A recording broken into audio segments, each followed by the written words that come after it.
Hi, my name is Brian Bollinger, and I'm here to introduce to you the game Pitman. The game comes with a 52 card deck. It actually comes with two. One deck will support up to 4 players. For every 4 players, you need another deck. Each deck is composed of a 1 dice card, which has a 1 and a D, and a minor holding 1 dice. There are 25 of those.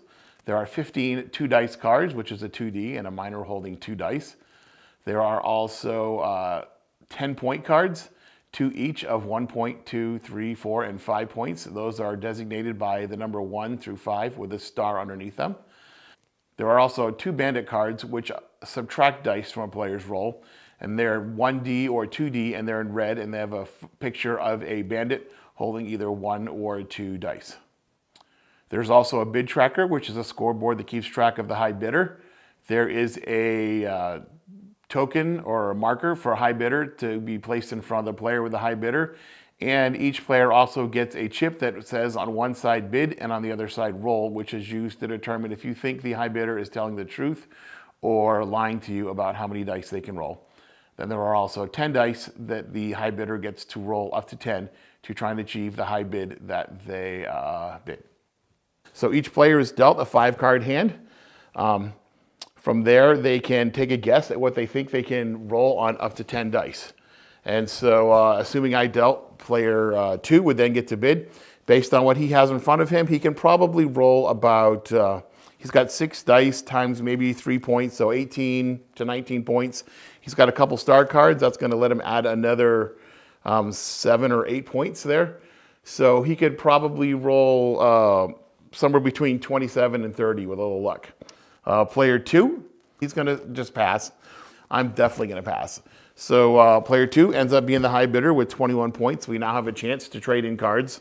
Starting to the left of the high bidder, player 3 is going to trade in his 4 single dice cards, try and get something better. 3 points, that's a good card. And then a couple more single dice cards. I'm going to trade in my 2 single dice cards. All right, I improved my hand a little bit there by getting it up to 7 dice.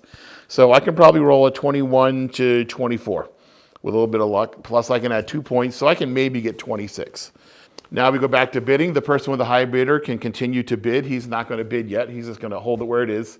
Player 3, he's out. He's like, I'm not going to try and go any higher, so he's just going to put his cards aside.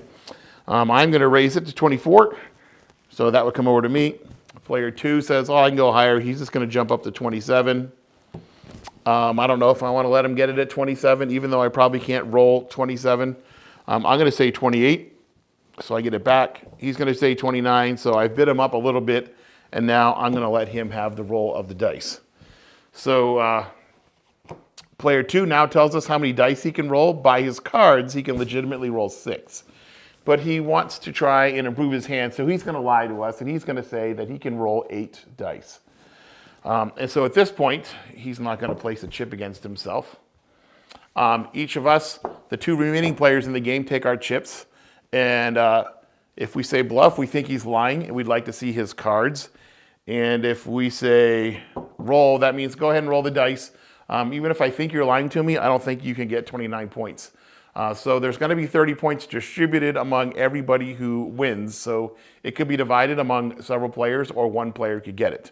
But whereas the bluff chip is played, he would like to see the cards. I've been knocked out of the round because player 3 has bluff.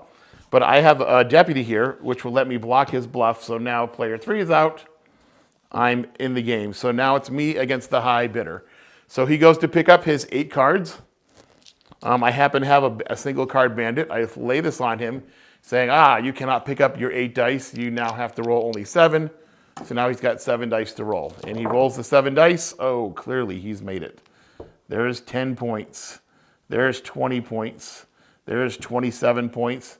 That ends up as a 0. He's got 27 points plus the 7 extra points he had in his hand. And he's got 34 points. So he did make his roll, and player 2 would have received 30 points, and me and player 3 would have gotten 0. And the game just goes to a fixed number, typically 100 or 150 points, depending on how many people are playing or how long you want to play.